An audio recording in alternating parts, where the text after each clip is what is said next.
The Sea Close By Albert Camus.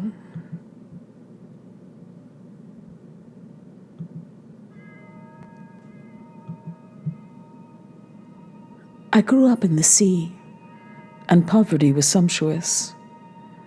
Then I lost the sea and found all luxuries grey and poverty unbearable. Since then, I have been waiting. I wait for the homebound ships, the house of the waters, the limpidity of day. I wait patiently and polite with all my strength. Men see me walk by in fine and learned streets. I admire landscapes, applaud like everyone else, shake hands, but it is not me speaking. Men praise me. I dream a little. They insult me. I scarcely show surprise. Then I forget and smile at the man who insulted me, or am too courteous in greeting the person I love. What can I do if all I can remember is one image? Finally, they call upon me to tell them who I am. Nothing yet. Nothing yet. It is at funerals that I excel myself. I do, indeed. I walk slowly through the iron-strewn paths of suburbs, traveling along wide lanes planted with cement trees and leading to holes in the cold earth. There, beneath the scarcely reddening bandage of the sky, I watch bold men, workmen, inter my friends beneath 6 feet of earth. If I then cast the flower which a clay-covered hand holds out to me, it never misses the grave. My piety is exact, my feelings as they should be. My head is suitably inclined. I am admired for finding just the right word. But I have no merit in this. I am waiting. I have been waiting a long time. Sometimes I stumble. I lose my touch. Success evades me. What does it matter? For I am then alone. It is thus that I wake up at night and still half asleep, think I hear the sound of waves and the breathing of the waters. Fully awake, I recognize the wind in the trees and the sad murmur of the empty town. I then need all my art to hide my distress or clothe it in the prevailing fashion. At other times, on the contrary, I am helped. On certain days in New York, lost at the bottom of those wells of stones and steel where wander millions of men, I would run from one to another without seeing where they ended, exhausted, until I was sustained only by the human mass seeking its way out. But each time the distant siren of a tugboat came to remind me that this town, this empty well, was an island. And at the tip of the battery, the water of my baptism was awaiting me, black and rotting, covered over with hollow corks. Thus, though I possess nothing, have given away my fortune, camp by the side of all my houses, I can still be blessed with all riches when I choose, set sail at every hour, unknown to despair. There is no country for those who despair, but I know that the sea comes before and after me, and hold my madness ready. Those who love and are separated can live in grief, but this is not despair. They know that love exists. This is why I suffer, dry-eyed, in exile. I am still waiting. A day comes, at last. The bare feet of the sailors beat softly on the deck. It is dawn, and we are setting sail. The moment we leave harbor, a short gusty wind vigorously brushes the sea, which curls backwards in small foamless waves. A little later the wind freshens and scatters the sea with swiftly vanished camellias. Thus, throughout the morning, we hear our sails slapping over a cheerful pond. The waters are heavy, scaly, covered with cool foam. From time to time, the waves yap against the bow. A bitter, unctuous foam, the god's saliva, flows along the wood and loses itself in the water, where it scatters into shapes that die and are reborn. The hide of a white and blue cow, an exhausted beast which drifts a long way behind our wake. Since our departure, the seagulls have been following our ship, apparently without effort, almost without moving their wings. Their fine, straight navigation scarcely leans upon the breeze. Suddenly, a loud plop at the level of the kitchens casts a greedy alarm among the birds, throws their fine flight into confusion, and sends up a fire of white wings. The seagulls whirl madly in every direction, and then, without any loss of speed, drop away from the fight one by one and dive down to the sea. A few seconds later, they are together again, on the water. A quarrelsome farmyard that we leave behind us, nestling in the hollow of the wave, and slowly plucking through the manna of scraps. At noon, under a deafening sun, the sea, exhausted, scarcely finds the strength to rise. When it falls back on itself, it makes the silence whistle. It cooks for an hour, and the pale water, a vast white-hot iron sheet, sizzles. In a minute, it will turn and offer its damp side, now hidden in waves and darkness, to the sun. We pass by the gates of Hercules, the headland where Antaeus died. Beyond, the ocean lies everywhere. On one side we pass by the Horn and the Cape of Good Hope. The meridians wed the latitudes. The Pacific drinks the Atlantic. Once our course is set for Vancouver, we plunge slowly toward the South Seas. A few cable lengths away, Easter Island, Desolation, and the New Hebrides file past us in convoy. Suddenly, one morning, the seagulls disappear. We are far from any land and alone with our sails and our engines. Alone also with the horizon. The waves come from the invisible east, patiently, one by one. They reach us, and then, patiently, set off again for the unknown west, one by one. A long voyage with no beginning and no end. Rivers and streams pass by. The sea passes and remains. This is how we must love it, faithful and fleeting. I wed the sea. The high seas the sun sinks down is swallowed by the mists long before it reaches the horizon. For one brief moment, the sea is pink on one side and blue on the other. Then the waters grow darker.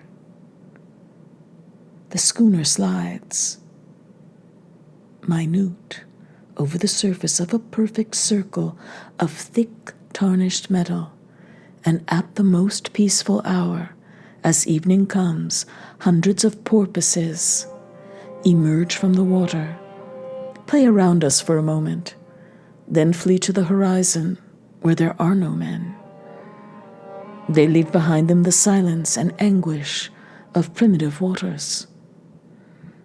A little later still, we meet an iceberg on the tropic, doubtless invisible after its long voyage in these warm waters, but still effective. It passes to starboard, where the rigging is briefly covered with a frosty dew, while to port the day dies without moisture. Night does not fall at sea, rather from the depths of the waters, which an already submerged sun gradually darkens with its thick ashes. It rises toward the still pale sky. For a brief moment, Venus shines alone above the black waves, in the twinkling of an eye, stars swarm in the liquid night. The moon has risen. First, it gently illuminates the surface of the waters, then mounts higher and rides upon the supple water.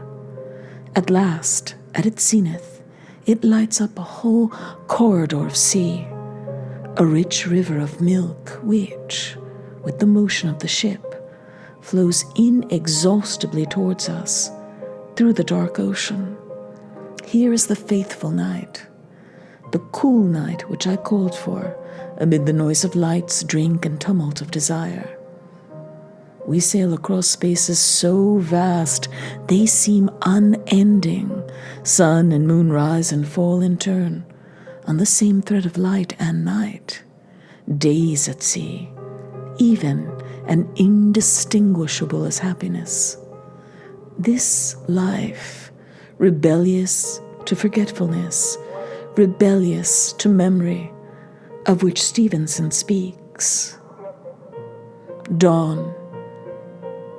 We sail perpendicularly across the Tropic of Cancer. The waters groan and are convulsed. Day breaks over a surging sea full of steel spangles. The sky is white with mist and heat, with a dead but unbearable glare, as if the sun had turned liquid in the thickness of the clouds. Over the whole stretch of the celestial vault, a sick sky over a decomposing sea. As the day draws on, the heat grows in the white air. All day long, the bow noses out clouds of flying fish, small iron birds, forcing them from their bushes in the waves. Like prehistoric animals, passengers lost at sea are warned that other men are present and exchange greetings with them. The two ships draw slowly farther apart upon the malevolent waters. All this fills the heart with sadness. What man who cherishes the sea and loneliness will ever stop himself from loving these obstinate madmen who, clinging to planks and tossed by the main of immense oceans, chase after islands long adrift? In the very midst of the Atlantic, we bend.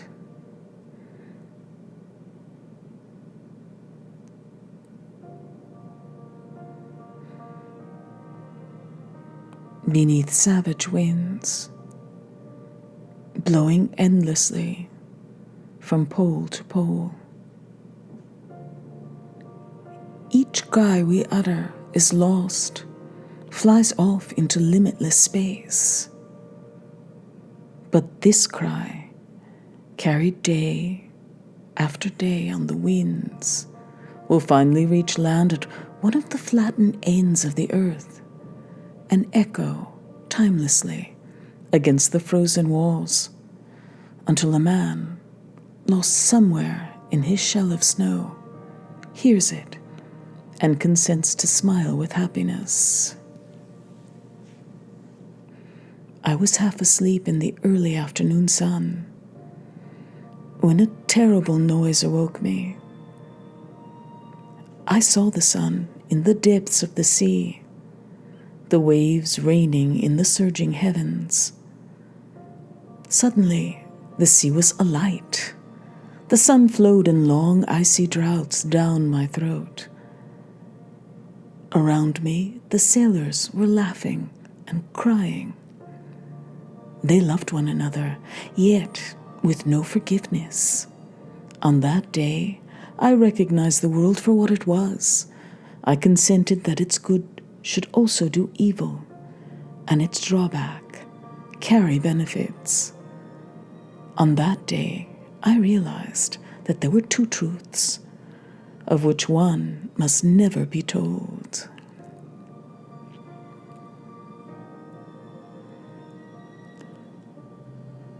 The curious austral moon slightly paired, accompanies us for several nights, and then slides rapidly from the sky down to the sea which swallows it. There remains the Southern Cross, the infrequent stars, the porous air. At the same instant, the wind also ceases completely. The sky rolls and pitches above our immobile masts. Engine dead, sails hove to. We whistle in the warm night, while the water beats amicably against our sides. No commands. The machines are silent. Why indeed should we carry on, and why should we return? Our cup runneth over, and a mute, invisible madness rocks us to sleep. A day comes like this which draws everything to a close. We must then let ourselves sink, like those who swim until exhausted. What do we accomplish? Forever I have held it secret from myself. Oh, bitter bed, princely couch, the crown lies at the bottom of the seas. In the morning, the lukewarm water foams gently under our propeller. We put on speed. Towards noon, traveling from distant continents, a herd of sea cows cross our path, overtake us, and swim rhythmically northwards, followed by multicolored birds which, from time to time, rest upon their horns. This rustling forest slowly vanishes on the horizon. A little later, the sea is covered with strange yellow flowers. Towards evening, for hour after hour, we are preceded by an invisible song. I go to sleep at home. All our sails stretched in a keen breeze, we race across a clear and rippling sea. At top speed, our helm goes hard to port, and towards nightfall, correcting our course again, listing so far to starboard that our sails skim the water, we sail rapidly along the side of a southern continent, which I recognize for having in former days flown blindly across it in the barbarous coffin of an airplane. I was an idle king, and my chariot dawdled. I waited for the sea, but it never came. The monster roared, took off from the guano fields of Peru, hurled itself above the beaches of the Pacific, flew over the fractured white vertebrae of the Andes, and then, above the herd of flies which cover the immense Argentinian plain, linked with one swoop the milk-flowing Uruguayan meadows to the black rivers of Venezuela, landed, roared again, quivered with greed at the sight of new empty spaces to devour. And yet, never ceased, failing to move forward, or at least did so only with a convulsed, obstinate slowness, a fixed, weary, and intoxicated energy. I felt then that I was dying in my metallic cell, and dreamed of bloodshed and of orgies. Without space there is neither innocence nor liberty. When a man cannot breathe, prison means death or madness. What can he do there but kill and possess? Today, on the contrary, I have all the air I need. All our sails slap in the blue air. I am going to cry out with speed. We throw our sextants and compasses into the sea. Under the imperious wind, our sails are like iron. The coast drifts at full speed before our eyes. Forests of royal coconut trees whose feet are bathed by emerald lagoons. A quiet bay full of red sails. Moonlit beaches. Great buildings loom up, already cracking under the pressure of the virgin forest, which begins in the servants' courtyard. Here and there, a yellow ipeca, or a tree with violet branches, bursts through a window. Rio finally crumbles away behind us, and the monkeys of Tijuca will laugh and gibber in the vegetation that has overgrown its new ruins. Still faster, along wide beaches where the waves spread out in sheaves of sand. Still faster, where the Uruguayan sheep plunge into the sea and at once turn it yellow. Then, on the Argentinian coast, great crude pile of faggots, set up regular intervals, raise slowly grilling halves of oxen to the sky.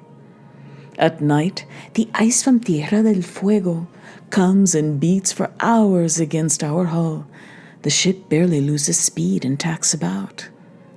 In the morning, the single wave of the Pacific, whose cold foam boils green and white for thousands of kilometers along the Chilean coast, slowly lifts us up and threatens to wreck us. The helm avoids it, overtakes the Kerguelen Islands. In the Swedish evening, the first Malayan ships come out to meet us. To sea, shouted the magical boys in one of my childhood books.